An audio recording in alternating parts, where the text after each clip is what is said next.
Dobrý den, moje jméno je Tomáš Novosad, jsem ze společnosti Magicware a mým úkolem je dnes odpřednášet vám nějaké základní informace o digitálních nástrojích v dlouhodobé péči, a to jak zdravotní, tak sociální. Máme dvě oblasti, ve kterých teda vám budu něco okolo toho říkat. Oblast zdravotní, tam v sociálních službách je to hlavně aktivita sestry, to znamená měření asistované sestrou. Tak mě asi nejvíc ty naše produkty znáte. Mě a naše produkty nově víc experimentujeme s kontinuálním měřením, to je to, co navěsíte na toho seniora a chvilku ho tak s tím necháte a on vám poskytuje nějaká data, aniž bych to třeba věděl. Distanční vyšetření je krásný počin kraje Vysočina, která opravdu díky tomu tendru dělá obrovský průlom v České republice a v českém zdravotnictví. V oblasti sociální se pak zaměřím na tu umělou inteligenci a na možnosti, které všechno obsahuje. Takže začneme oblastí zdravotnictví. Předpokládám, že většina nás znáte, poskytujeme mobilní aplikace, které sbírají Bluetooth prostor, všechno, co máte, vezmete do ruky a změříte, tak automaticky vlastně teče někam do systému. Já to tady předvedu na takovém jednoduchém případě. Jo, měřím si teplotu, musím si změřit teplotu, automaticky. Sestry mají rádi, když to chrochtá, takže a máme data, jsou automaticky v cignu. My jsme sběratele všech těch deviceů a jak za chvilku uvidíte, těch deviceů se na nás a na vás hrne obrovské množství a bude to lepší a lepší. Ta aplikace vedle toho, že sbírá ta měřená data, má spousty dalších úloh. První je identifikace klienta, to znamená, přijdete, používáme QR kódy, používáme EAN kódy, když tohle je spíš v nemocnicích, z nějakého důvodu asi v sociálních službách by to vypadalo příliš nemocně nebo jako ve vězení. Používáme GPSky v terénních službách, to znamená, postavíte se na práh pana Nováka, ono to cinkne pan Novák. Pak to měření, to je to, o čem jsem mluvil. Záznamy ran, focení ran, evidence medikace.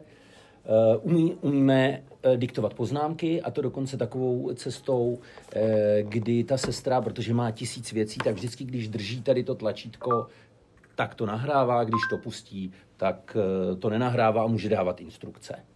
Čili a ještě jedna důležitá věc, všechno je ovládaný hlasem, čili ona ty poznámky uvodí větou prosím do záznamu, nebo do zápisu, teď si nejsem jistý, asi funguje obojí, a ukončuje konec zápisu. A můžete mezi tím xkrát přerušit, dávat nějaké instrukce, pak zase pokračovat a všechno se to uloží do zápisu. Asi máme málo času, když tak pak předvedu, někdy vznikají docela komické situace kolem toho. Záznam péče, je to jasný. Navíc ta aplikace se používá i k párování zařízení, protože jak dále uvidíte ty kontinuální měření, vy potřebujete vždycky ten měřák, který ta sestra vezme do ruky a teď přinese k tomu pacientovi, potřebujete napárovat k tomu pacientovi.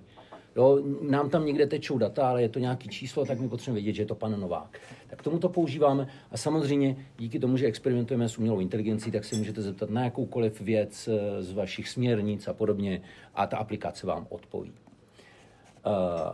Vedle aplikace a řady tady těch udělátek, kterých tady máme, jak vidíte, celou řadu a vždycky jich polovinu ztratím, když pošlu kolovat, proto to dneska nedělám, tak existují varianty, které jsou vlastně all in one, kdy někdo přišel a řekl, wow, proč máme mít 10 zařízení, uděláme jedno.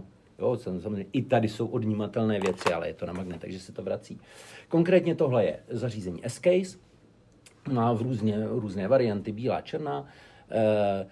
My vlastně do toho dodáváme jak operační systém, už ten základní, tak vlastně vidíte, že tady běží i ty naše seekery, profilogy a ta sestra nemusí nabíjet a hlídat si prostě 10 zařízení. Má veškerý základ má tady. Saturace, teplota, glykemie, sem se dávají proužky, sem se dává manžeta, takže klasický tlak. Ale přesto, že to je jakoby zařízení všechno v jednom, tak i na to můžete napojit další externí zařízení, který hold prostě při výrobě se sem nedostali, ale ta sestra je musí nosit. Třeba váhu jsme sem nějak nedokázali přidat. Z takových speciálních věcí, co do toho dodáváme, tak novinkou je tohle neuvěřitelný 6svodový EKG s 2letou baterií, takže 2 roky to nemusíte nabíjet. Buď to dáte tomu dotyčnému, aby to takhle drželo, je to klasické jednosvodové, anebo položíte to na nějakou část těla jednou elektrodou a rukama si drží ty druhé 2 elektrody. Původně v návodu je, že si to má dělat na noze, ale nikdo z těch našich seniorů se nevohne, takže jako lze to na jakoukoliv střední část těla. Toto bych nechal kolovat, on je tam GPS, takže se to nestratí. CRP, tak, ještě pojedu.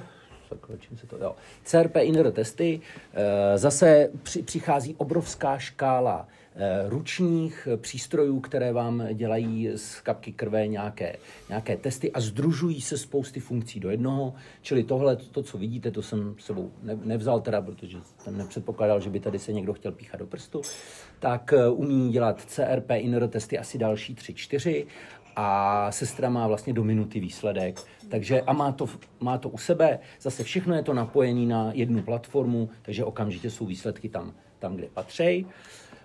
Spirometry jsem si nevzal sebou, ty si asi dokážete představit. Zajímavý jsou kardiotesty, tohle je od Roche vlastně zařízení, který má celou škálu zase z kapky krve parametrů, které se týkají srdce. Zvláště ten NT pro BNP, to prostě všichni říkají, že podle toho se určí, jestli bude srdeční příhoda. Někdy až týdny předtím, než nastane. Takže jsme v krásné době, kdy to můžeme řešit. Z dalších zajímavostí, které jsme objevili, které využívají u těch různých domovů, jsou například skenery žilního systému, které vám přímo promítají na ruku tu mapu, aby sestra, když zavádí nějakou kanilu nebo podobně, tak aby se trefila na první dobrou, nebo aspoň na druhou dobrou. Tak, to byly taky jako pár zajímavostí, co sbíráme. Vedle to všechno, co jste viděli v předchozím, musí sestra mít u sebe, přijde, provádí. Nicméně je spousta parametrů, který můžete měřit průběžně těm seniorům.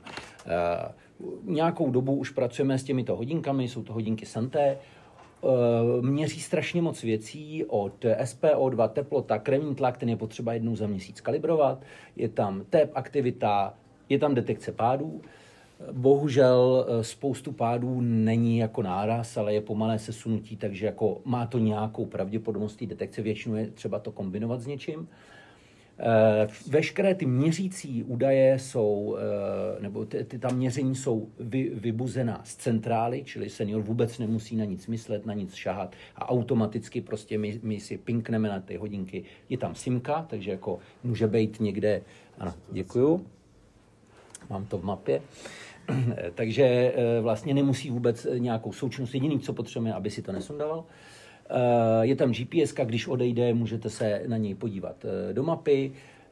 Tím, že je tam simka, můžeme na to volat i robotama, takže jako může říct, opustil si vyhrazený prostor. A je tam nouzové tlačítko, když jako je mu ouva, tak tím jedním tlačítkem se spojí s centrálou. Buď to dáme vaší centrálu, nebo když je to nějaká služba. Nádherná věc, hodinky. Další taková věc, prsten. Toto je prsten, který se používá k identifikaci spánkové apnoe, to znamená, že se člověk v noci dusí. Stačí to půjčit na 2, na 3 noci a se sekundovou frekvencí změří všechny ty věci. Ta aplikace, jakmile ta sestra pak po ránu přijde, tak pokud tam ten prsten najde, tak si načte všechny ty údaje a ví přesně v průběhu noci, kdy došlo k nějakému tomu snížení té saturace a může se následně na to nějak reagovat. Po dlouhé době se nám podařilo jakoby prolomit. Dobře, tak nechám taky kolovat, ale GPS-ka tam není. Ještě budu to sledovat.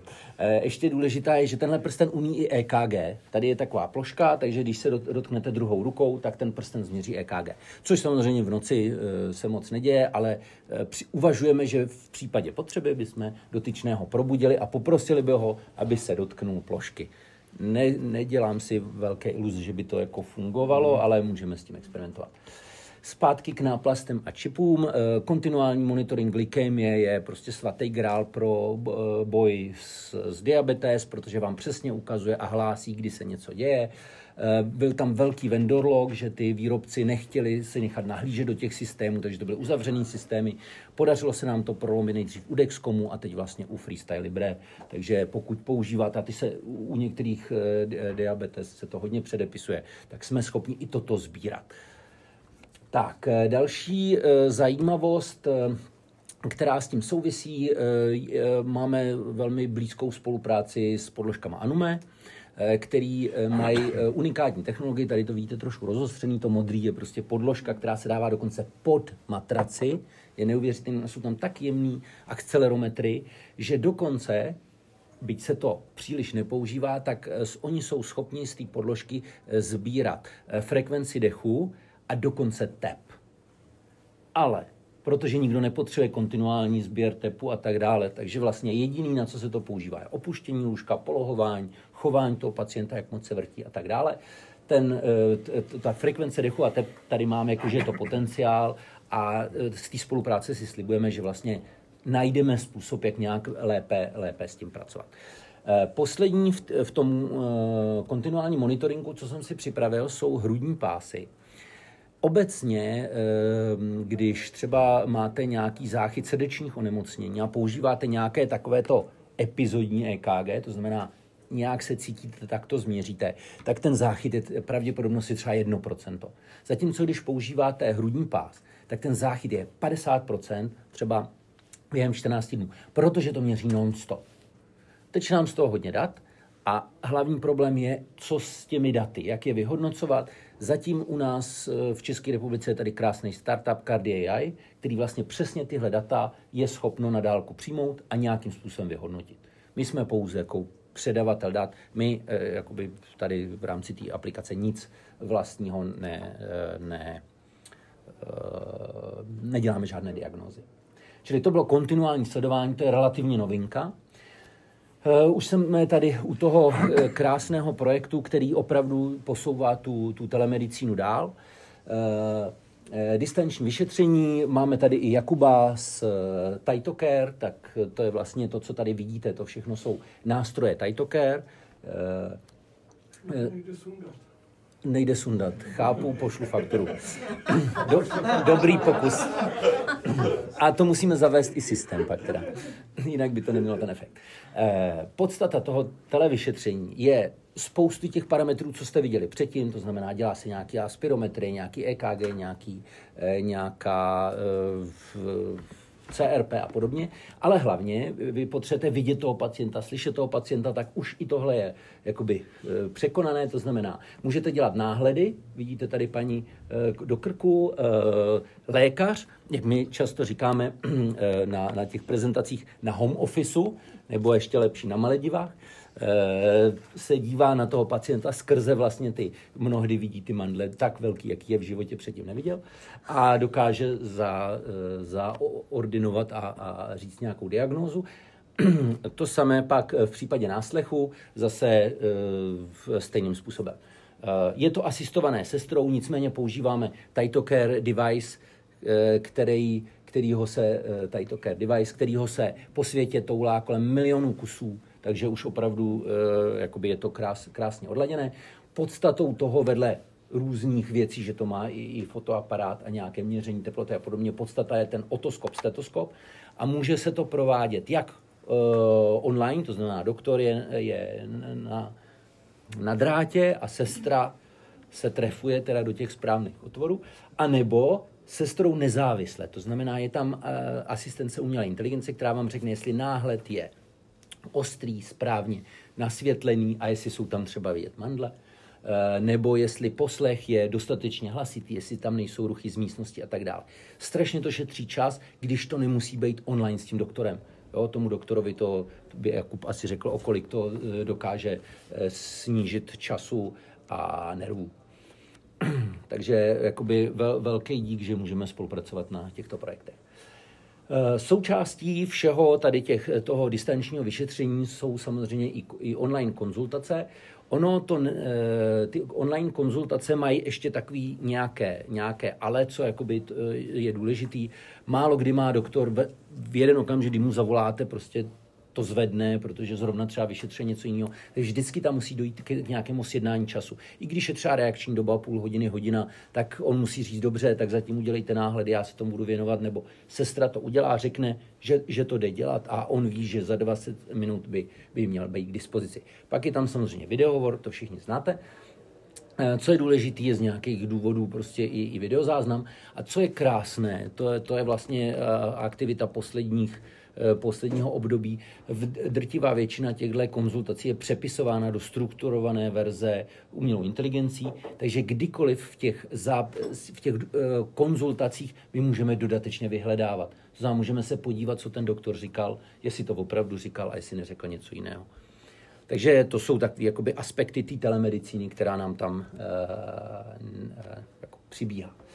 Oblast sociální, tady budu spíš mluvit z té naší zkušenosti s umělou inteligencí, kdy tady musím poděkovat panu řediteli Macháčkovi, který vlastně byl tím iniciátorem, dokonce drtivá většina z vás byla svědkem naší historického setkání, kdy pan ředitel to ukázal a já jsem říkal, wow, to je země zaslíbená, budeme dělat umělou inteligenci. A je pravda, že v té době jsme měli jenom pana Mrkvičku, který jako mluvil jako to a tohle nás úplně dostalo na jinou, mnohem serióznější úroveň.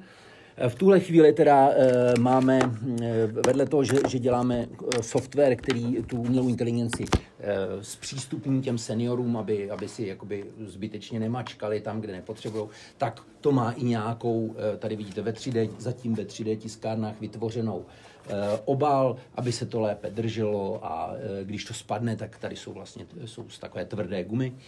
A samozřejmě máte tady nějaký text, ta audiovizuální stránka, že to člověk i slyší, i vidí, je pozitivní, je samozřejmě část z nich jenom slyší a nevidí, část z nich zase vidí, ale neslyší. Ale prostě furt je to takový jako širší spektrum a experimentujeme s tím.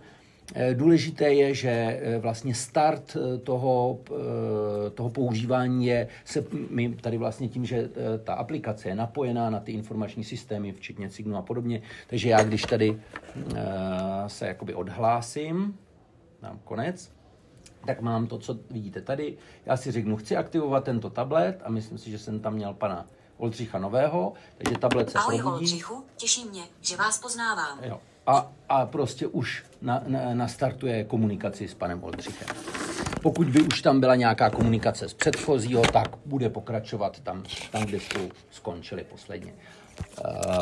Tak, a teď, co jsou tohle, asi jste všichni zaznamenali, že s tím experimentujeme, co jsou jakoby hlavní teď témata, k čemu ta umělá inteligence může sloužit, povídání o tématech.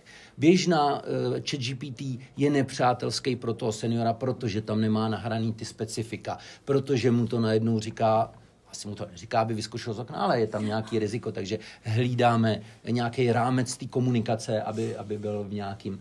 Ale jako může to mluvit? Ovšem, zase, jestli můžu zmínit jeden památný večer na Vysočině, kdy jsem to vzal sebou, tam to oběhlo všechny ředitele a někomu to poradilo, co má dělat proti slimákům na zahrádce, druhýmu, jestli má platit koncesionářské poplatky za rádio v autě. Prostě já jsem sám žasnul. My jsme mysleli, že to bude dávat trapný hádanky a tam lidi prostě si to zapisovali. Bylo to nádherné. Slouží to i k informačnímu servisu, že těm seniorům vlastně pravidla domova, kontakty, obědy a tak dále.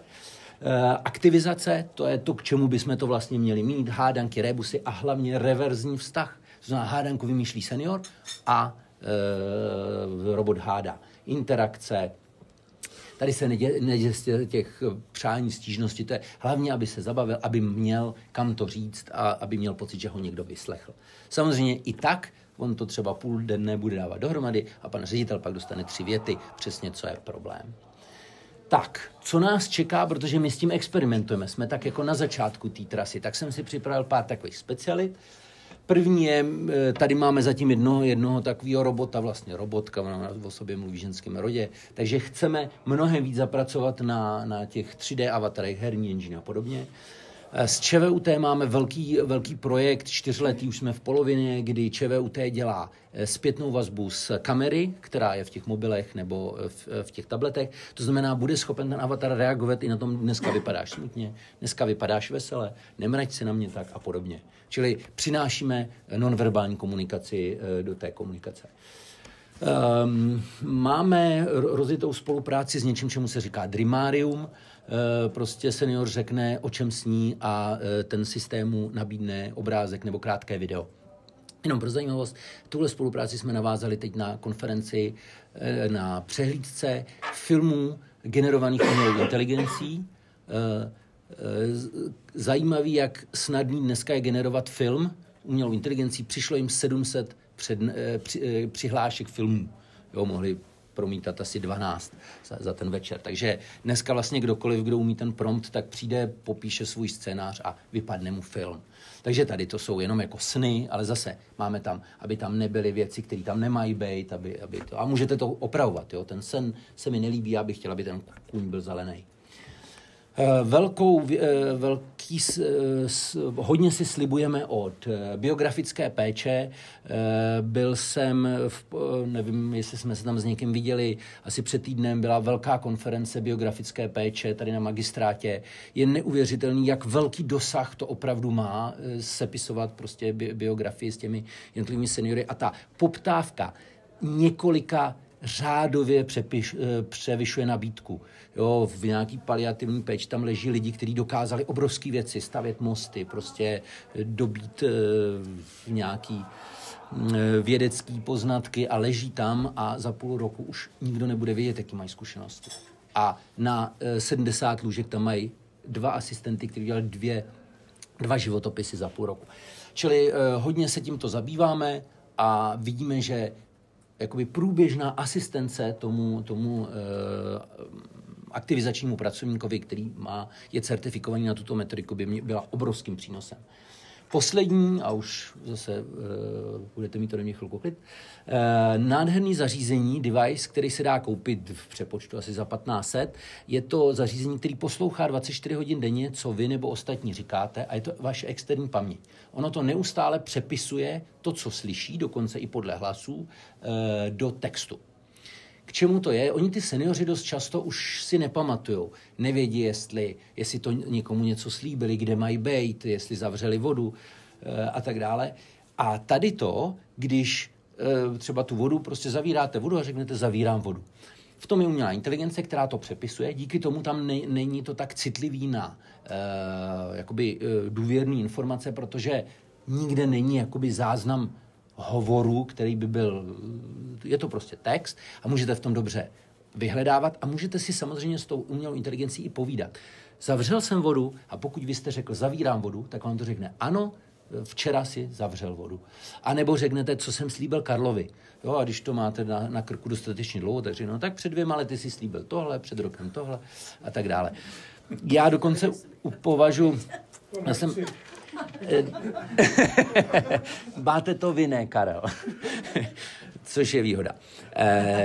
Já jako jsem extrémně činnej a zatím si toho hodně pamatuju, ale stejně se mi ten device tak líbí, že si ho asi pořídím a ve své praxi ho budu používat, protože těch věcí, co člověk lidem řekne, a někdy stačí jenom ve větě udělat jinde čárku a už to znamená něco jiného. Jo? Tam někdo říkal, kolik to bude stát, ten říkal 100 000, on říkal 100 000, ježišmarja. Jo, to byla čárka. Takže ještě pozor, až budete s panem inženýrem hovořit. Mám všechno zapsané, ne, nebojte. Takže to bylo takovej stručný, co monitorujeme trh, co existuje, co připravujeme a děkuji za pozornost.